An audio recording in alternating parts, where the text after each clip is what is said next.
It felt like very overwhelming. That's like when my suicidal thoughts were the worst, from like fourth grade to like eighth grade.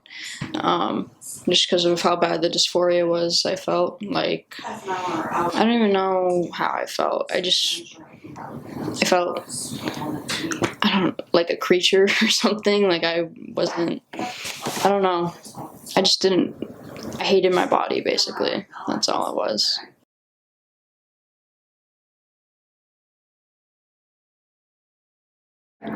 I think it first started in like first grade. I was telling my friends to tell me or call me different names. I was dressing like a boy, stuff like that. But I didn't really come out until fourth grade. I hated when people would refer to me as a girl, and I didn't like when like my family would call me my birth name. It just didn't feel like me. So the first like year after I came out, I think she was scared that I was trans, or she thought I was too young and didn't know what I was talking about. During that time, that was when, like, I really didn't know who else to, like, reach out to. However, I had a friend from high school, Yeah. and she had told me that she had started going to this group, and she's like, I really think you should go. So we went, and that first group, after the group, he was super excited because he had met all these kids. I felt like fraud in that group because I really still, I just was like, I never saw this coming. He really wanted to go to the second group. It meets once a month. We went to the second group, and after the second group, after hearing a speaker, more parents talk about what it was like their first time when everything was happening.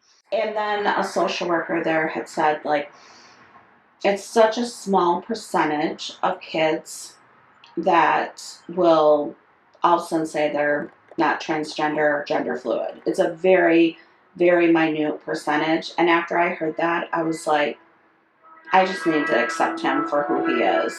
I feel a lot more confident in my body, like the changes that testosterone's made to it, like making my shoulders broader, stuff like that. It just really helps. So I'm not like, I'm insecure, but not as insecure as I was. When I looked at the hormone treatments, to me, that was just, it was something to help him be the person who he is. And then the top surgery, that was a big decision because that's a major surgery. But I have to tell you, different kids that he's been friends with over the years who have had the top surgery and how much their mental health has, like, it's just like these building blocks to like become the person who you are. Like if you're stuck in a body that you absolutely hate and disgusts you, you can't like do your day-to-day living. You can't. I mean, even the changes I've seen with the testosterone, how he's much more confident than he ever used to be. I just feel like, why shouldn't he be able to get this, top surgery? I've had many discussions with many different family or friends over the years where people will challenge me or say, how could you decide to do this? Like, what if he changes his mind? You know what? I had to do it for, like, he wouldn't be here today if we hadn't done it.